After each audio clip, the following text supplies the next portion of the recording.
What is your name, date of birth, and where you were born? My name is Saundra Ison. I was a Walsh.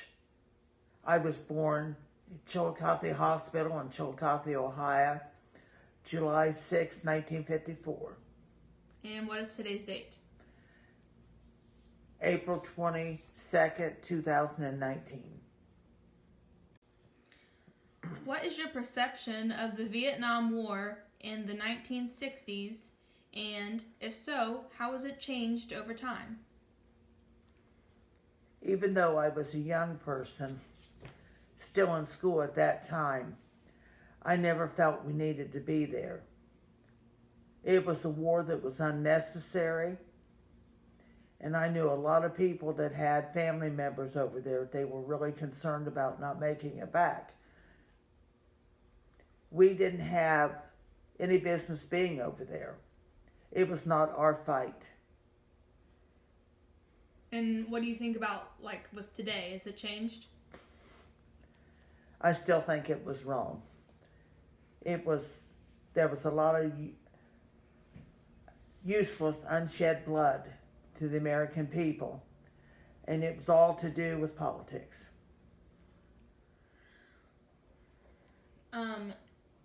Has your perception of the war changed since you were married to someone who's been in the war? No, because I have always had strong feelings about the military and what they've done for this country. Was his perception of the war similar to yours? Yes. Interesting. What is your most vivid memory of the 1960s and 70s? Like, what do you remember most when you hear that? One of my most vivid memories of the 1960s was when John F. Kennedy, the president, was assassinated. I was in the 4th grade at Londonderry Grade School in Ross County, Ohio. And we stayed home to watch his funeral on the television in the 1960s. In the 1970s was the year I graduated, so I have more memories of those years, but nothing that was of a political nature at that time. Doesn't have to be political. What other types of things do you remember from the 1970s? Bell-bottom pants. Anything else? Flowered shirts. Rock and roll. What about, like, restrictions, since you had a strict family?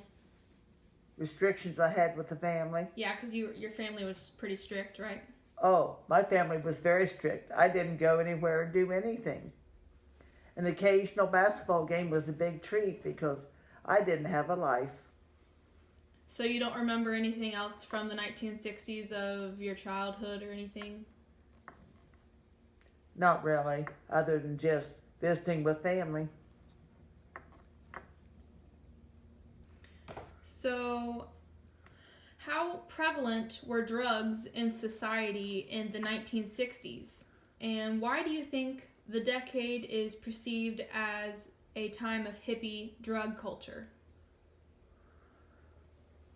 That was when drugs were just starting to become popular in the United States.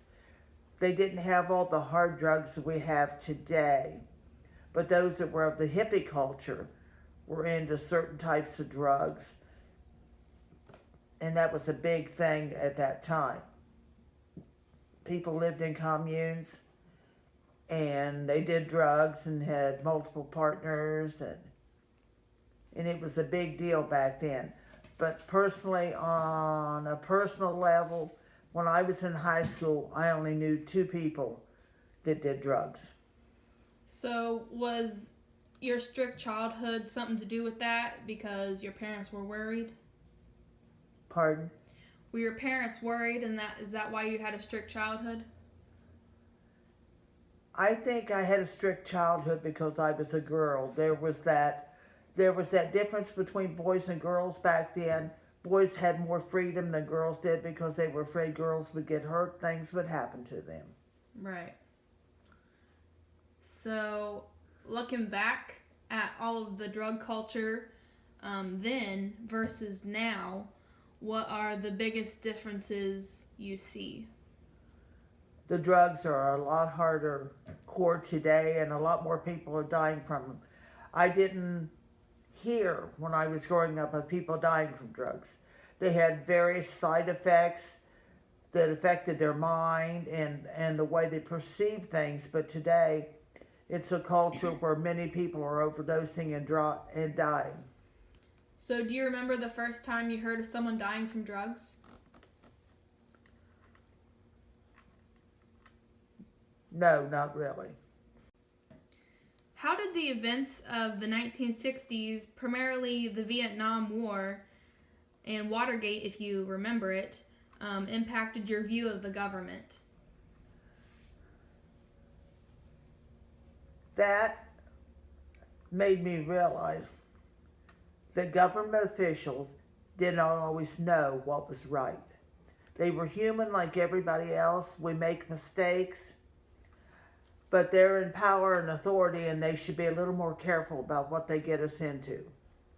They should think about the welfare of others, because a lot of the people in political offices only think about themselves. They don't think about what's best for the country as a whole.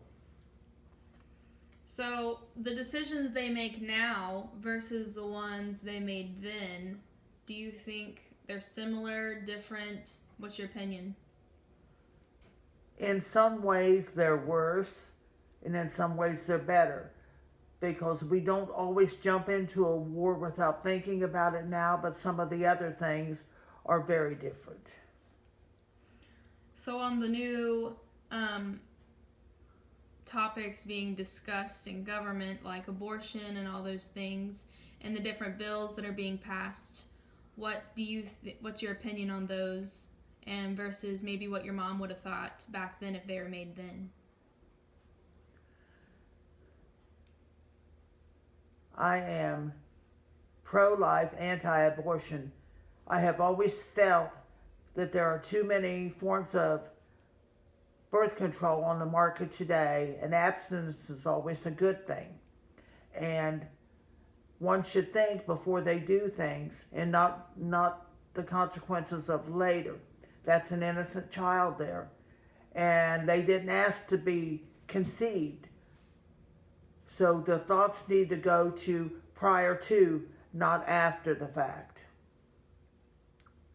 So if decisions or events that are happening today happened when you were young, what would your mom have thought, and maybe what would you think her opinion might have been?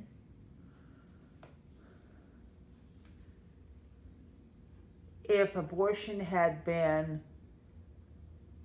rampant like it is today, my mom would have been mortified.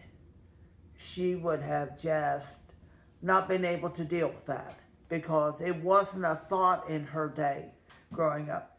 Family was everything. Your children were your life. And the thoughts of killing your own unborn child would have been taboo. So do you think if today's world was in the 60s, do you think she would have been even more strict and careful of what you went and did as a child? Not really, because I don't think she could have been more strict. There was just nothing there. When asked of what was your childhood like, what did you do? Absolutely nothing. I have no stories to tell. Describe your perception of and or experiences with racism and segregation in the 1960s. And specifically, how did you view Martin Luther King Jr.?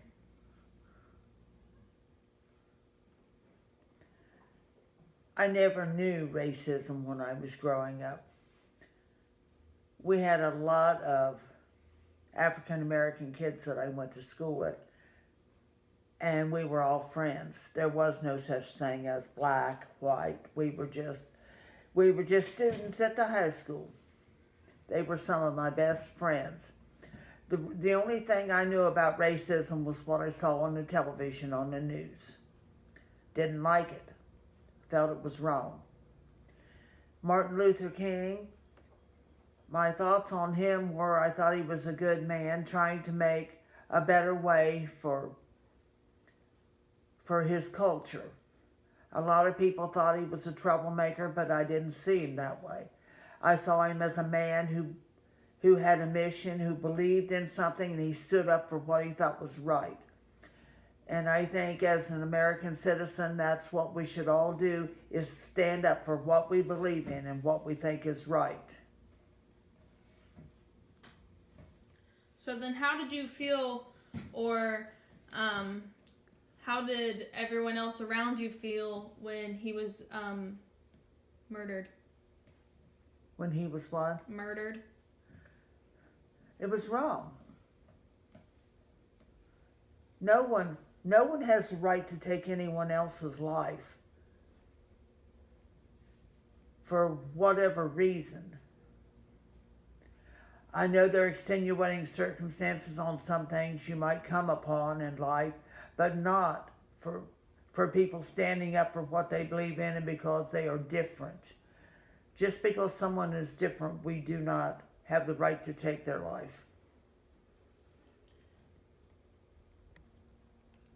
So how did gender roles change in the 1960s and 70s? Or if you don't necessarily remember how they might have changed, how did they change for your parents?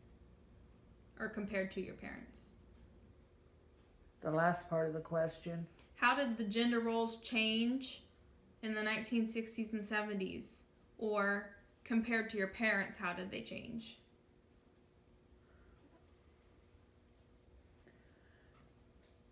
That was starting to be an age when moms went to work. Moms had always stayed home and raised the kids. And the man went to work. But it was starting to get where the price of things were going a little higher. Mom felt she had to go to work. And there were a lot of women that just felt they needed a life outside the home. And so they pursued careers and started doing other things. Did your mom ever have to go and get a job? My mom worked for a while at a place called Alcoa, wherever, that made pots and pans and coffee pots prior to my being born. I don't remember why she went to work there. Economic reasons, I assume. But she worked until she found out she was expecting me, and then she quit. And the only other time she ever worked after that was she took a summer job cooking at a 4-H camp to feed kids that were at camp. So compared to your parents, and then maybe my generation or my mom's generation compared to your parents, how are things different in your point of view? But for the gender roles, traditional to what it is now.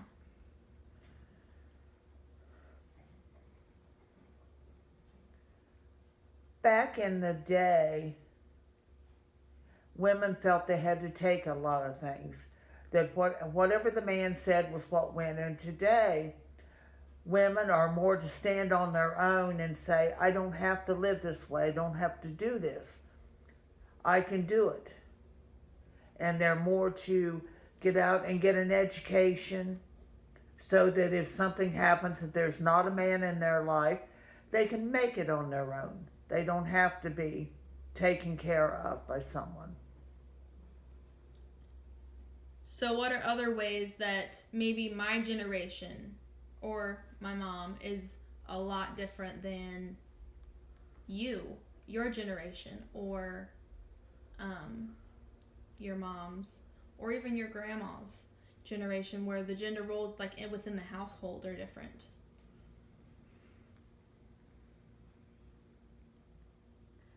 It always was perceived as a man's world. Right. And now it's not that away. Women are taking a place Back in the day, it was only men in politics and men as doctors and lawyers, but now there are women stepping up, women in politics, women running for president even. There are many women doctors, lawyers, and various other things that they didn't have back in the day. So within a household, do you think that sharing the work evenly is okay, or should the traditional gender roles be more implemented into a household? Do you think it runs more smoothly when they have very defined roles? If a mom is a stay-at-home mom, I believe she should take care of the house. But if both parties work, I think it should be shared equally. That way everything runs smoothly, because mom is only one person, and if she has to come home and do it all, she will soon burn out. Right. So now that you know I'm going into a workforce that's primarily men, do you think that that's a good thing? Do you think that maybe things will be changed up a little bit? What do you see for your opinion in my future, my workforce? I think there's a lot of room for work for women in your field. It's not only men that can think outside the box and do things and come up with plans and implement them. Women have brains. Women are smart, and they can do anything with their mind that they set it to. So with that said, do you think that it's a much better thing that the women are in politics, in running for president, or do you think it's almost too overbearing and cult-like?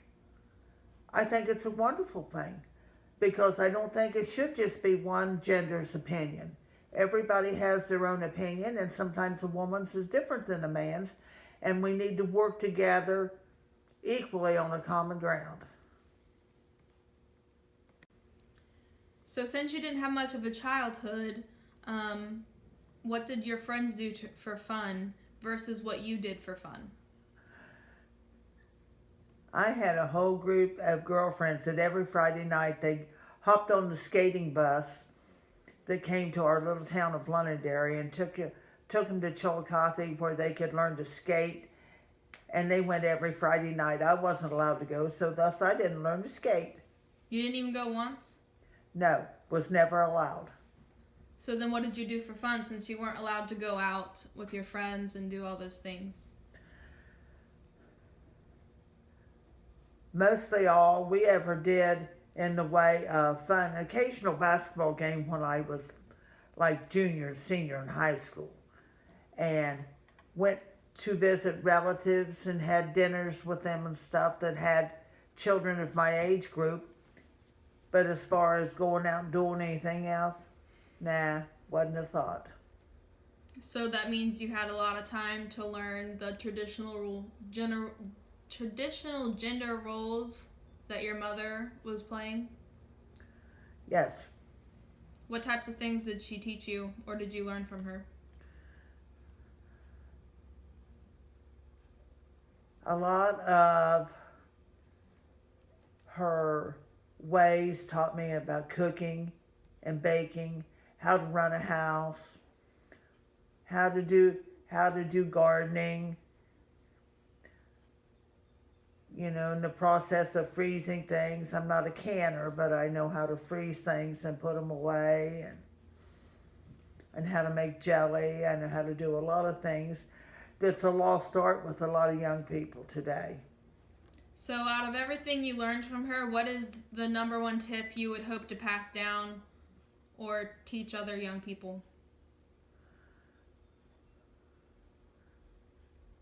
The importance of serving God and going to church. And everyone, male or female, need to learn to cook, because fast food is not where it's at today. And just because you're a male doesn't mean you'll have a wife, and vice versa. So everyone needs to learn to cook.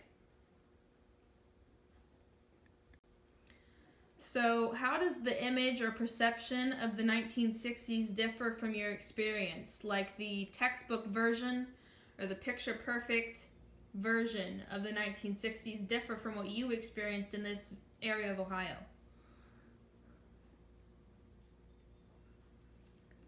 When you think of the all-American family, I guess that's what I had. But because my brothers were older, I didn't have anyone to do anything with. And when you think of the all-American family, there were siblings and things that you did things with. And it was a different way of life being pretty much an only child. What do you think is the biggest difference between the younger generation today and your generation overall?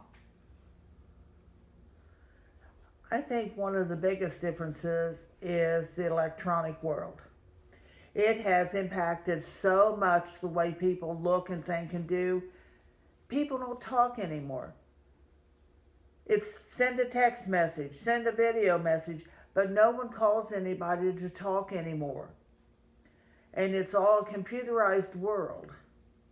It affects your jobs, everything you do in school, everyday way of life. So what do you think are the differences between the generations, maybe by a moral standpoint? There are a lot of immoral things going on today that wouldn't have been thought of in my day. You didn't hear of all the bad things that are going on. You didn't hear of sex trafficking. You didn't hear of things going on, people abusing children. And all these things were so different because everybody cared about everybody, and now it's dog eat dog. Everybody's always thinking about themselves and not anybody else. There was a time when if your neighbor needed your help, you went and helped. You didn't expect to have to be paid for it. But now if someone comes to help you, it's all about how much you're going to give me to help you. Right. So now I'm going to ask you some questions about the types of things that shaped the culture you were around in the 1960s. So let's say, what type of music really comes to mind when you think of the 1960s or 70s, when maybe you were younger, that maybe shaped your high school days or whatever?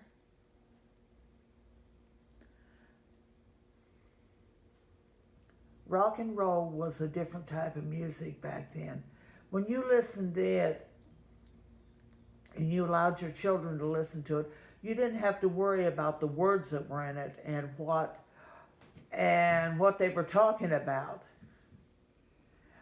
It was a different type of music, and I listened to a lot of gospel music. So those things all influenced what I am today. So what about the type of cars? Maybe what one was your favorite?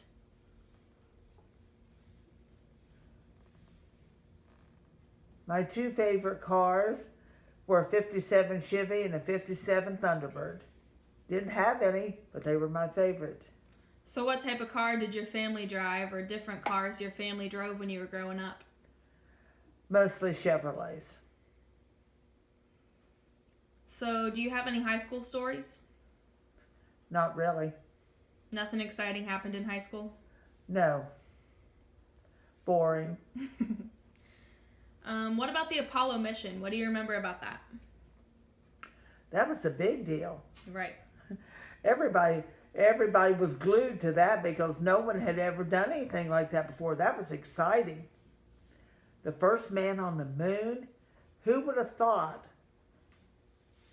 that anyone could ever go that far away and walk on something that we go outside and look at every night?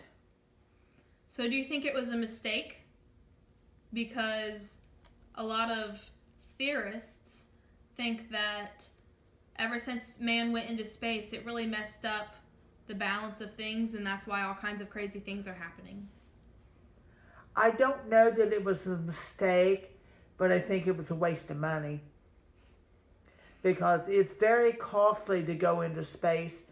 And from my point of view, we didn't lose anything up there. God created everything and He put it where He wanted it to be. Had He wanted us to be there, He probably would have made a stairway so we could walk. So, do you think it's still a waste of money that we're trying to explore outer space and not maybe fix hunger instead? Yes, I do. There are a lot of things in this country that are a waste of money. So, do you have any dating stories? No, not really. Other than when I met my husband, I was a waitress in a restaurant, and a relative of his. So, do you have any dating stories from when you were younger? I only have one dating story that is of any noteworthiness. When I was right out of high school trying to decide what I wanted to do with my life, I worked as a waitress in a local restaurant. A guy that I knew for several years came in, and he kept asking and asking would I go out with his cousin. I was not a fan of blind dates, so I kept saying no, I don't think so. And he kept it up and he kept pursuing, please go out with him, begging almost daily for me to go out with his cousin. So finally he said, he's got a new car. Well, that didn't mean a whole lot to me because I had a new car. So finally I broke down and gave in just so he would hush. I was tired of hearing him ask. So he brought him into the restaurant. We went on a double date together with one of the other waitresses. We went to the movies after work, and from then on I knew he was the one for me to spend the rest of my life with. But the story was always told to everyone, all over everywhere, that I only went out with him because he had a new car. Might make sense if that was the reason. So at that time, did you know he was in the military and stuff? I knew he had been in the military and hadn't been out that long. Do you have anything else to But say I about never realized until later how much this country meant to him and how patriotic he really was. So having been married for 38 years, I really have a deep-rooted love for this country. So being with him and knowing different things about the war and the country, has it shaped your perception of the government and the war and maybe what happened there? Not really from his experience, because being in the Navy, he didn't have so much of the experiences like the Marines and the Army that were on the ground. But the only experience that he shared that was of a different nature was at one time they flew a mission into Saigon and he had to get off the plane and retrieve a black box from a downed aircraft. And while he was on the ground, they had to spend the night there. And he slept in foxholes and things with or things of that nature with the other guys, and they were all terrified. And being the kind of person that he was, he looked at them and said, boys, whatever's going to be is going to be. We just will get some sleep for tonight. Do you remember any other crazy stories from him being in the military or anything? No, not crazy stories, but I do remember him saying that outside they had fences around all the military bases and whatnot, and outside every gate were people wanting to sell you drugs. Really? That's surprising.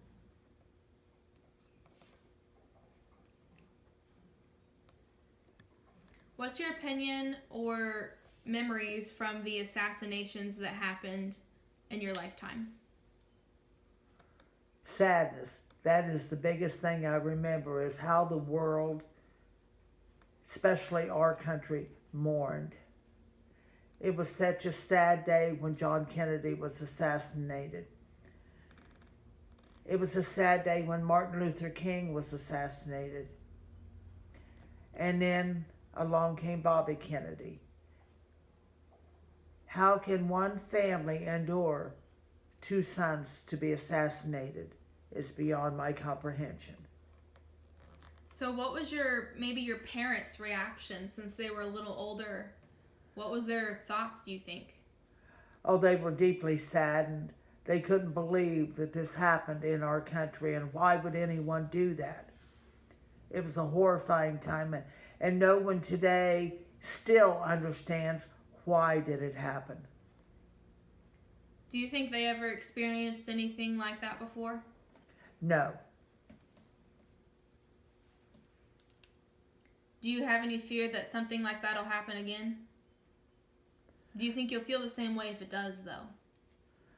Yes, I think it could happen because we have bad people infiltrating our country, and they don't like what we stand for. And I think it could very well happen today. And if it happens today, my heart would be broke. Not just because of who they are, but because it's anybody. Everybody has a family. Everybody has someone that cares about them. Whether they be political nature or other, their political views have nothing to do with the fact that they have someone that loves them.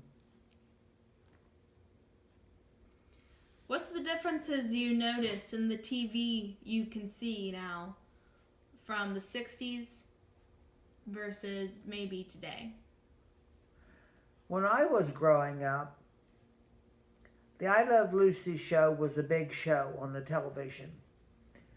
Everyone knew what it meant when a woman was expecting a baby. But during the time of the I Love Lucy show, she became pregnant with her first child in real life. They weren't even allowed to show her from the waist down that she had a pregnant belly, even though she was fully clothed. And today, when you turn the television on, you see half-naked people. That's a big difference. So you'd say that it went downhill? It has drastically went downhill. Do you think there's any way that TV world today could come back from that and maybe be more like it used to be? It could, but I don't see it happening. Do you know what it might take to do that? The prayers of a lot of people.